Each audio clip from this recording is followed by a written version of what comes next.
वृंदावन की माटी। शोभा नाम की औरत जिसकी बहन वृंदावन में रहती थी, एक दिन वह उसको मिलने के लिए वृंदावन गई। शोभा जो कि काफी पैसे वाली औरत थी, लेकिन उसकी बहन कीर्ति जो कि वृंदावन में रहती थी, ज्यादा पैसे वाली नहीं थी, लेकिन दिल की वह बहुत अच्छी थी, या यह कह सकते हैं कि दिल की वह बहुत अमीर थी। उसका पति मिट्टी के घड़े बनाने का काम करता था। शोभा काफी सालों बाद अपनी बहन को मिलकर बहुत खुश हुई, लेकिन उसमें थोड़ा सा अपने पैसों को लेकर घमंड भी था। वो कीर्ति के घर हर छोटी बात पर उसकी चीजों के में से नुक्स निकालती रहती थी, लेकिन कीर्ति जो थी उसको कुछ ना कहकर बस यही कह देती जो बिहारी जी की इच्छा। लेकिन शोभा हर बात में उसको नीचा दिखाने की कोशिश करती। कीर्ति ने अपनी तरफ से अपनी बहन की आव भगत में कोई कमी न छोड़ी। उसने अपनी बहन का पूरा ख्याल रखा। उसने उसको वृंदावन के सारे मंदिर के दर्शन करवाए और उनकी महिमा के बारे में बताया। शोभा यह दर्शन करके खुश तो हुई और उसने महिमा भी सुनी, लेकिन उसका इन चीजों में इतना ध्यान नहीं था। बस दर्शन करके वापस आ गई। उसको वृंदावन में रहते हुए काफी दिन हो गए। एक दिन वह अपनी बहन से बोली कि कीर्ति, अब बहुत दिन हो गए तेरे घर को रहते हुए, अब मुझे अपने घर को जाना चाहिए। तो कीर्ति थोड़ी सी उदास हो गई और बोली, बहन कुछ दिन और रुक जाओ। लेकिन शोभा बोली, नहीं, काफी दिन हो गए मुझे आए हुए, घर में मेरा पति और बच्चे अकेले हैं, उनको सास के सहारे छोड़कर आई हूँ, अब मैं फिर कभी आऊंगी। जब शोभा वापस जाने लगी कि कीर्ति जो कि शोभा की बड़ी बहन थी, तो उसने अपनी छोटी बहन को उपहार स्वरूप मिट्टी का घड़ा दिया। घड़े को देखकर शोभा हैरान सी हो गई और मन में सोचने लगी, क्या कोई उपहार में भी घड़ा देता है? लेकिन कीर्ति के बार बार आग्रह करने पर उसने अनमने से घड़ा ले लिया।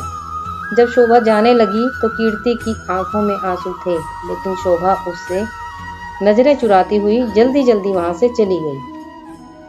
सारे रास्ते शोभा यही सोचती रही कि मैं घर जाकर अपनी सास और पति को क्या बताऊंगी कि मेरी बड़ी बहन ने मुझे घड़ा उपहार के रूप में दिया है। तो उसको इस बात से बहुत लज्जा आ रही थी, तो उसने सोचा कि मैं घर जाकर झूठ बोल दूंगी कि घड़ा मैं खरीद कर लाई हूँ, मुझे तो मेरी बहन ने काफी कुछ दिया है। इसी तरह सोचती सोचती मैं घर पहुंची और उसने घर जाकर घड़ा अपनी रसोई के ऊपर रख दिया। उसको मन में बहुत ही गुस्सा आ रहा था कि मेरी बहन क्या इस लायक भी नहीं थी कि छोटी बहन को कुछ पैसे उपहार में दे सके। एक घड़ा सा पकड़ा दिया है। अब उसको अपने घर आए काफी दिन हो गए। गर्मियों के दिन थे, तभी उसके गांव में पानी की बहुत दिक्कत आने लगी। कुएं में, नदियों में पानी सूख गया। उसके गांव के लोग दूर दूर से पानी भरकर लाते थे। पैसे होने के बावजूद भी शोभा को पानी के लिए बहुत दिक्कत हो रही थी। एक दिन शोभा बहुत दूर जाकर उनसे पानी भर रही थी कि वहां पर और भी औरतें पानी भरने के लिए आई हुई थी। तो जल्दी पानी भरने की होड़ में धक्का मुक्की में शोभा का घड़ा टूट गया। शोभा दूसरी औरतों पर चिल्लाने लगी, यह आपने क्या किया? बड़ी मुश्किल से तो मैंने पानी भरा था, आप लोगों ने धक्का मुक्की करके मेरा घड़ा तोड़ दिया। अब वह उदास मन से घर को आई। अब उसके पास कोई और दूसरा बर्तन भी नहीं था पानी भरने के लिए। तभी अचानक उसको अपनी बहन के दिए हुए घड़े की याद आई। तो उसने रसोई के ऊपर से घड़ा उतारा और फिर चल पड़ी। बड़ी दूर पानी भरने के लिए जब कुएं पर पहुंची, अभी भीड़ कम हो चुकी थी। वह घड़े में पानी भर कर लाई। तभी उसका पति खेतों से वापस आया। गर्मी अधिक होने के कारण वह गर्मी से बेहाल हो रहा था और आकर कहता, शोभा, क्या घर में पानी है? क्या एक गिलास पानी मिलेगा? तो शोभा ने कहा, हाँ, मैं अभी भर कर लाई हूँ। तभी उसने उस घड़े में से एक गिलास पानी भरकर अपने पति को दे दिया। गले में से पानी उतरते ही उसका पति एकदम से झूम उठ खड़ा हुआ और बोला, यह पानी तुम कहाँ से लाई हो? तो शोभा एकदम से डर गई कि शायद मुझसे कोई भूल हो गई है। तो उसने कहा, क्यों, क्या हुआ? तो उसने कहा, यह पानी नहीं, यह तो अमृत लग रहा है। इतना मीठा पानी तो आज तक मैंने नहीं पिया। यह तो कुएं का पानी लग ही नहीं रहा, यह तो लग रहा है किसी मंदिर का अमृत है। तो शोभा बोली, मैं तो कुएं से ही भरकर लाई हूँ, यह देखो घड़ा भरा हुआ। उसके पति ने कहा, यह घड़ा तुम कहाँ से लाई थी? उसने कहा, जब मैं वृंदावन से वापस आ रही थी तो मेरी बहन ने मुझे दिया था। यह सुनकर उसका पति चुप हो गया। अब शोभा का पति बोला कि मैं थोड़ी देर के लिए बाहर जा रहा हूँ, तब तक तुम भोजन तैयार करो। तो शोभा ने उस घड़े के जल से दाल चावल बनाए। घड़े के पानी से दाल चावल बनाने से उसकी खुशबू पूरे गांव में फैल गई। गांव के सब लोग सोचने लगे कि आज गांव में कहाँ उत्सव है जो इतनी अच्छी खाने की खुशबू आ रही है। सब लोग एक एक करके खुशबू को सूंघते हुए शोभा के घर तक आ पहुंचे। साथ में उसका पति भी था। तो उसने आकर पूछा कि आज तुमने खाने में क्या बनाया है? तो उसने कहा कि मैंने तो दाल और चावल बनाए हैं। तो सब लोग हैरान हो गए कि दाल चावल की इतनी अच्छी खुशबू।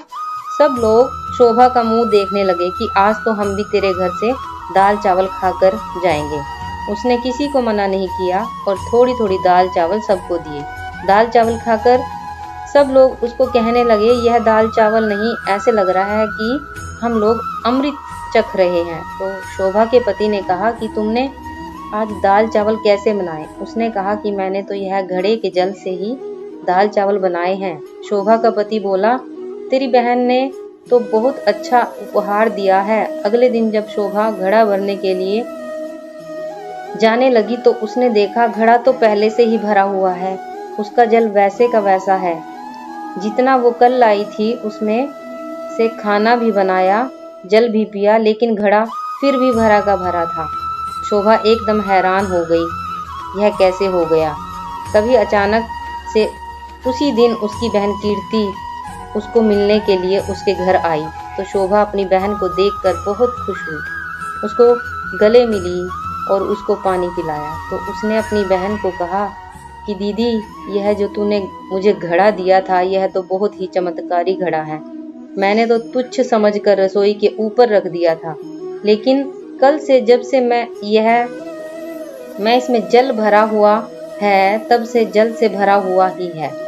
इसका जल इतना मीठा है और इसके जल से मैंने दाल और चावल बनाए जो कि अमृत के समान बने थे। उसकी बहन बोली, अरे ओ भोली बहन, क्या तू नहीं जानती कि यह घड़ा ब्रज की रज यानी वृंदावन की माटी से बना है, जिस पर साक्षात किशोरी जू और ठाकुर जी के नंगे पांव चलते हैं। उसी रज से यह घड़ा बना है। यह घड़ा नहीं, साक्षात किशोरी जी और ठाकुर जी के चरण तुम्हारे घर पड़े हैं। किशोरी जी और ठाकुर जी का ही स्वरूप तुम्हारे घर आया है। यह सुनकर उसकी बहन अपने आप को कोसती हुई और शर्मिंदा होती हुई अपनी बहन के कदमों में गिर पड़ी और बोली, मुझे क्षमा कर दो जो मैं वृंदावन की रज की महिमा को न जान सकी।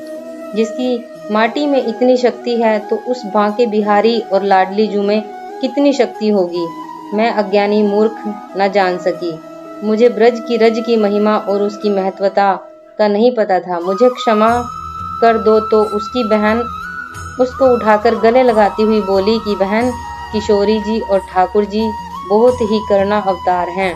तुम्हारे ऊपर उनकी दया थी जो इस घड़े के रूप में, इस रज के रूप में तुम्हारे घर पधारे।